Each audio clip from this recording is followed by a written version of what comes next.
All right, today we're returning to our series on weird children's books from the mid-century. Today we're looking at In Henry's Backyard, The Races of Mankind by Ruth Benedict. So I think that to start this off, I don't think this was meant to be exclusively for children. This was also supposed to be a pamphlet for possibly GIs after the war, and the idea is to acclimate people of perhaps simplistic understanding to the idea that how you should treat people of other races. So let's see how they interpret that and represent people. I'm sure you can tell from the cover that it's already going to be pretty interesting. Okay, interesting guy here. In Henry's Backyard, The Races of Mankind. Wow, why are they in Henry's backyard? Who put them there? Illustrations. Interesting. So, published by the Public Affairs Committee, anthropologist in 1948. Anthropologists trying to tell us how we should think about other races of people. Everybody has his own dream about what the world is going to be in the future, but we all know that it's steadily shrinking. Oh my, like the planet is just... One of these days we're going to wake up and find that people of places we used to read about are practically in our own backyard. Interesting. Henry was a man who was given to dreaming about these things. He was an ordinary, friendly person who lived in an ordinary house with an ordinary yard in back of it, where he raised tomatoes and petunias, the usual patch. He also did his best to raise hair on his head, but it was a losing battle. Oh, brothers Norwooding already. Only 3 surviving hairs grew there, lonesomely, but that didn't worry Henry too much. I take after my father, I guess, he would say to himself, and my grandfather, and probably all the other bald heads in my family, going back to Adam, for all I know. But Henry had common sense enough to realize that it wasn't the hair on one's head that was important, but the thoughts inside it. The thoughts. And the daydreams. You know, said Henry to himself, with this new jet propulsion and atomic energy, a man could really go places. Maybe a weekend on the Congo, or Christmas in Greenland. One night, Henry had a remarkable dream. He dreamed that the whole world became so small that it fitted nicely into his own backyard, and all sorts of odd people had become his neighbors. It's a cool illustration there. I like that. Next morning, Henry said to himself, "Oh, that was a funny dream, but a nice one, and darned interesting." And as he made this remark, a tug, an ugly sort of tug, that stopped him. It was his green devil who lived inside him. It had slithered out of him, and it whispered, "Don't speak to those people, Henry. You won't like them. They're different." And to make matters worse, every one of Henry's new neighbors had his own private green devil, and each green devil began to whisper to the person he lived in, "Psst, psst, psst, look, they're different. Stay away from them." And then green devils got remarks like that listened to. Looks like the scan might have missed a page there, but not a big deal. Biff, bang, zowie. Dude, okay, we are missing out on great sounds and terms and onomatopoeias like zowie. We really need to bring those back. Which means fight in any language.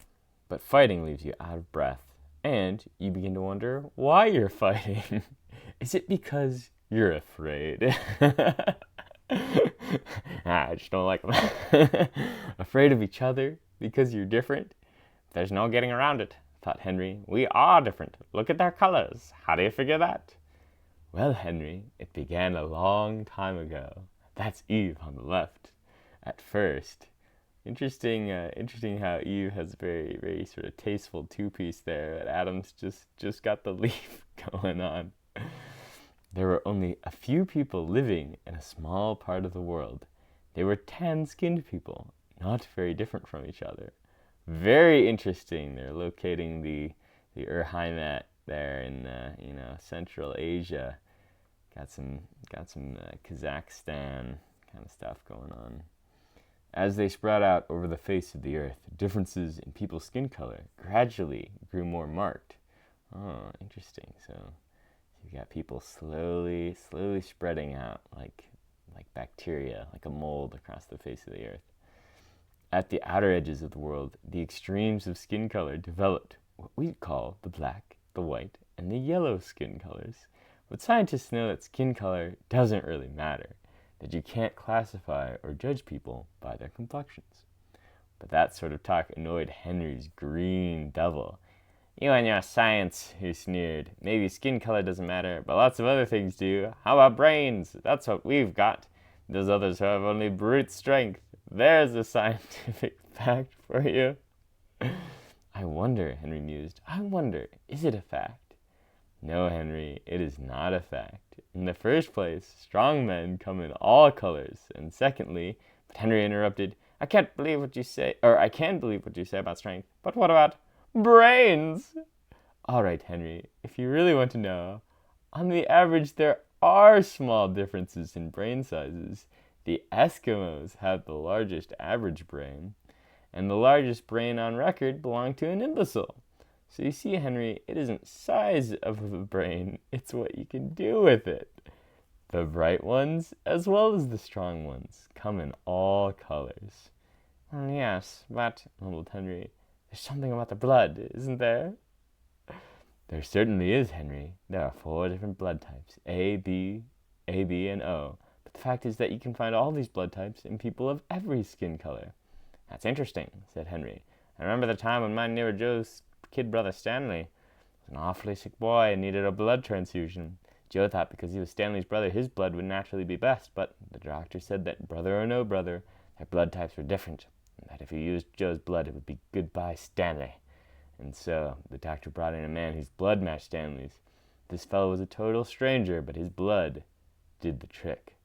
He was a pretty awesome fit, by the way. Just a heart. That's his A, and no shirt, just the heart. Henry got the point. Strength, brains, blood. "But there are some differences, aren't there?" Henry asked. "What about know-how? We've certainly always had the edge there." "Not always, Henry. That's how it is today. But when the caveman lived in Europe about 5,000 years ago, he was still making crude stone axes, while the Africans were forging them out of iron." I don't know if that's true. I mean, maybe they got some kilns in Axum or something like that, but I'm just gonna doubt. Press X to doubt that. And the wheel, for instance. Imagine trying to run our civilization without one, but we didn't invent it. The principle of the wheel was discovered by the Babylonians, who first used it for their ox carts. The Babylonians were black, obviously. Later on, the Romans put the wheel on war chariots. I feel like the war chariots were before Romans. The Chinese used the wheel to bring water to their rice fields. I love how they're just like totally unashamed about representing Chinese people as yellow. I don't even know how I feel about the yellow thing. I don't even know how accurate that is. And later on, we used the wheel to steal our ships, and Columbus was also black. Wagon wheels took our pioneers to the Great West, and now the wheels of our planes let down on the flying fields of countries all over the world. So you see, Henry, all the people of the world have done their share to build civilization. All human beings have the same aspirations, the same moving desires for love and a home, a family growing up, and the right to worship in their own way. Very, very interesting placement there. The black man is Muslim, the Chinaman is Buddhist, and the white man has both cathedral and synagogue. Very interesting. The young ones wanted to work and play as their fathers and mothers do, according to the ways of their particular street, city, or nation, or climate. That's pretty rad illustration. Knowing these things, sensible people learn to live in peace and friendship. They know that the differences in the way people behave are not inherited from their ancestors.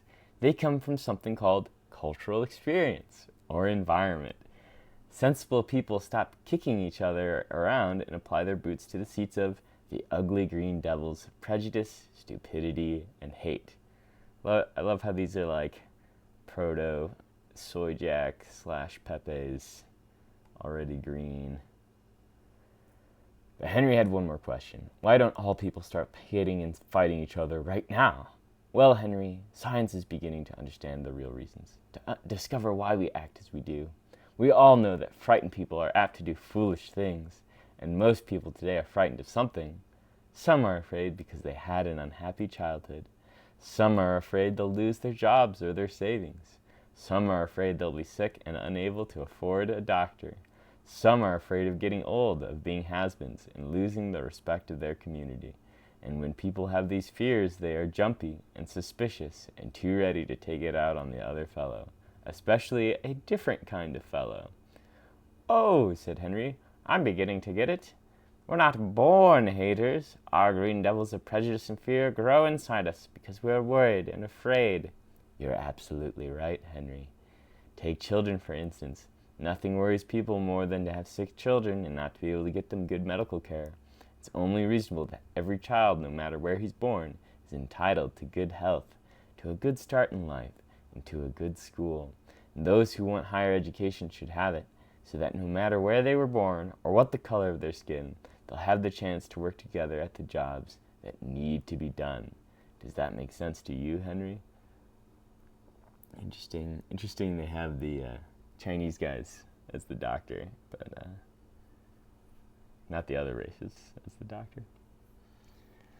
Scientists think so. We've just had a look at some of their facts that show that many of our notions about differences are, scientifically speaking, just plain ridiculous. Thinking people should get rid of these notions, for we've only one world and we're all in it. If we can adopt this scientific way of looking at things, we can rid ourselves of useless anxieties and fears, and all get together to contribute to the coming of a better world. Okay, Henry?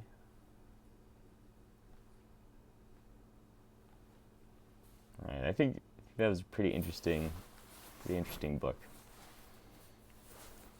It's definitely all like science demands that we all live in each other's backyard in a global society.